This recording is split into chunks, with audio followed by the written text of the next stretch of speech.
Hi guys, welcome back to the second episode of Kuttukorner, and in today's episode we're going to be looking at the Premier League predictions for 2017. Personally, I feel this year the bottom three would be Hull City, Swansea City and Sunderland. Hull City have had a very bad transfer window this season. They lost their manager Steve Bruce and top striker Diame, and their present striker Abel Hernandez is plagued by injuries. Heavy reliance on Robert Snodgrass has resulted in him being injured as well. Mike Phelan has not given the money or the resources nor the time. Swansea and Sunderland have had better transfer windows than Hull City. Moyes has the pedigree and the experience to survive in the Premier League. But I just feel his style of play at Sunderland is not very pro survival.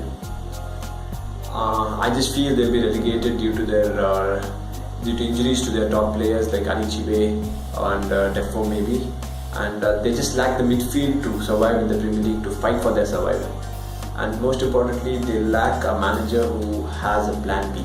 Swansea had a very bad transfer window with the loss of Ashley Williams, Buffett Gomez, their top players for the season. And it's hard to believe that it's the same team which finished 12th last season. They're fighting for survival at 19 this season, and I feel they will be relegated as well. Right about them barely surviving in the Premier League will be the master of Premier League survivals, Sam Allardyce. Alan Pardew had a decent transfer window, bringing in some really good signings like Andros Townsend from Newcastle, Steve Mandanda from France. But his players have not delivered, especially players like Christian Benteke, Wilfried Zaha, Jason Punchin, Andros Townsend. These are the players who had to turn up for Alan Pardew, but they have just given him up, and I think he's sacked during Christmas already. So Premier League survival looks good because of their new manager. But right about Crystal Palace, Middlesbrough have had a very brilliant transfer window.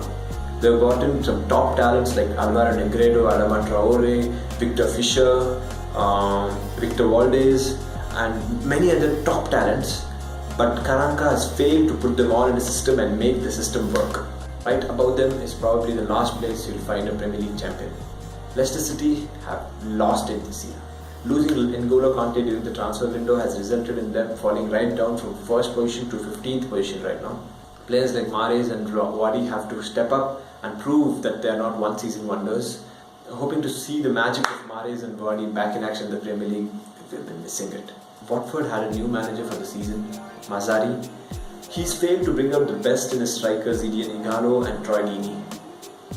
Eden Igalo and Troy Deeney between them scored 15 goals for Watford last season, and surprisingly this season between them they just had 3 goals. Mazzari has brought in some really good enforcements from the Serie A.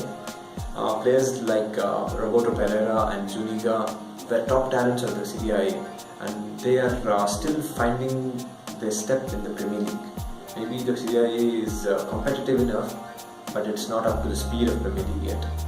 Hoping to see the best of Pereira and Zuniga in the future. But Watford will be around 14, I'd say. Right above them is Burnley. Burnley have had a tremendous season at home. They've lost 4 times in their last 11 matches at home, and only to the top 4 teams. This has resulted in them having a tremendous presence at home and teams fearing to go to Turf Moor. Purely based on their form at home and their ability to pick up points off teams below them in the table, I would say Burnley will finish at 12. Right above Burnley is Stoke City. Mark Hughes has had a very good window with Stoke. He brought in Joe Allen, who's been a complete game changer for the Stoke. He's changed the way of gameplay with his ability on and off the ball. What remains to be seen is his ability to dovetail with Arnautovic and Shaqiri on the wings and maybe play off for Wilfred Boney and replicate some very good form for Stoke. Bournemouth have also had a very good season in the transfer window. Signing Jack Wilshere has been the highlight of their window. The Cherries have shown the Premier League that they can play ball as well, with the 2 entertaining 3-all draws against in-form Liverpool and in-form Arsenal. Right above them is West Ham. West Ham have had a very dynamic start to their season.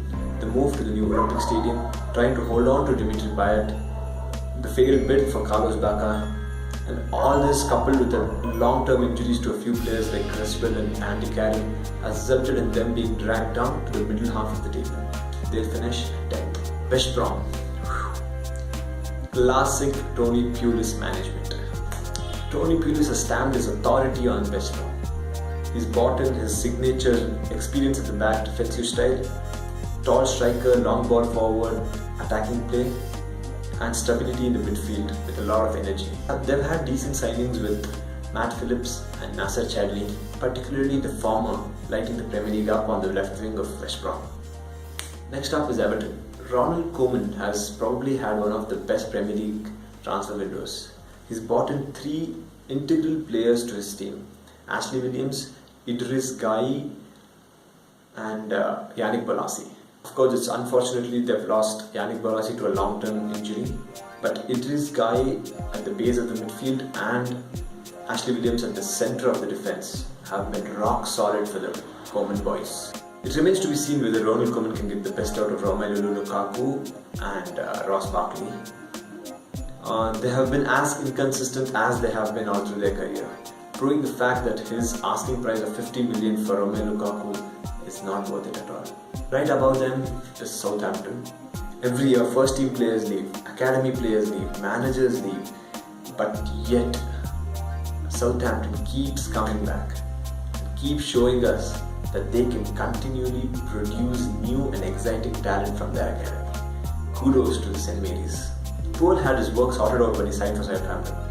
He had to get the best out of Charlie Austin, Jay Rodriguez, Nathan Redmond, the new signing Soufiane Boufal, and he's done exactly that. I feel Pool's men will have an added advantage due to their recent elimination from the Europa League, and players like Van Dijk, who've been playing every minute of every game for Southampton, will have a bit more time to relax and recover and provide better performances in the Premier League. And very controversially, in the 6th position, we have Arsenal. Sorry Arsenal fans, but I just feel Arsenal doesn't have the cutting edge or a killing instinct to be in the top 4 this season. They've been excellent in the first half of the season, relying heavily on Alexis Sanchez's form. I just feel the rest of the team has to show up and help Wenger and his men get up into the top 6 or top 5 or top 4, whichever is their standard for this season. It's nothing to do with the Arsenal's players, it's just that the other teams are better equipped and more competitive than Arsenal this season. Right above Arsenal is the new man into the Premier League, Pep Guardiola.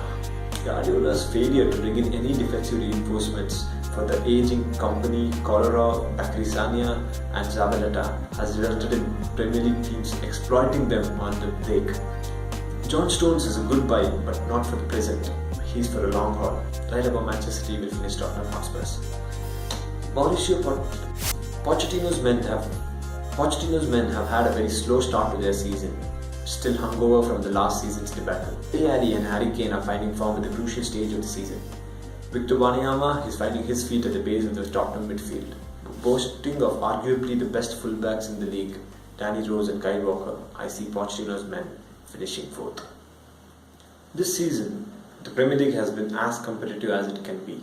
There are 6 teams fighting for the top 3 places, and I feel the top 3 places will be taken by, at the 3rd position, Manchester United. Jose Mourinho has had a very good transfer window with the signings of Zlatan, Paul Pogba, Bailly and Kuttaiah. He's managed to address the exact problems in the Manchester United game and in the team, and he's managed to instill his winning and fighting mentality into the players within 6 months. After the initial strutting entry of Zlatan and Pogba, they have managed to find feet in the Premier League and with the tempo and the pace of the game of the Premier League. The success of Jose Mourinho is directly dependent on the success of his transfers. Zlatan, Pogba, Mkhitaryan and Bailly play a huge factor in Manchester United's 2017 Premier League campaign. Finishing right above them is their arch rivals, Liverpool. Liverpool are playing arguably the league's most beautiful attacking football. Their high pressure, high pressing and high intensity game has taken the Premier League by storm. Anfield faithful, the players he's brought in is exactly the setting Jurgen Klopp needed to succeed in the Premier League. Looks like Jurgen Klopp is going to stay here for the long run, and his team is also built for the long run, with pace on every position, and the only position that needs addressing is the left back and the goalkeeper. Karius has not been able to replace Mignolet, and Milner is always a short-term answer for Moreno. What remains to be seen is how Jurgen Klopp deals with these 2 issues, and the rest is is set for Liverpool to be back in power. The winners of the Premier League 2017 will be Antonio Conte and his Chelsea. Conte's managed to bring Hazard back to form, Diego Costa firing on all cylinders, Pedro is virtually a new signing. The midfield duo of Nemanja Matic and N'Golo Kante have been the most industrious and most efficient midfield of the Premier League.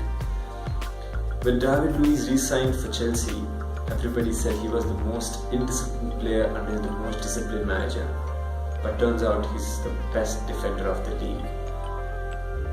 As long as Conte keeps his men from dipping in form, I can see only Chelsea winning the league this season.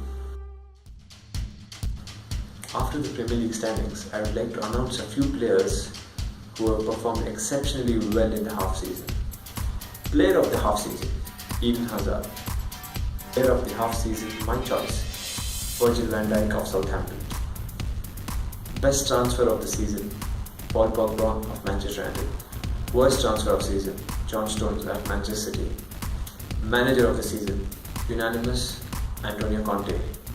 Manager of the season, my choice, Tony Pulis, West Brom. Worst manager of the season, Alan Pardew. After having such a brilliant transfer window at Crystal Palace, I don't know how he managed to f*** it up. That's it. That's the video. That's done.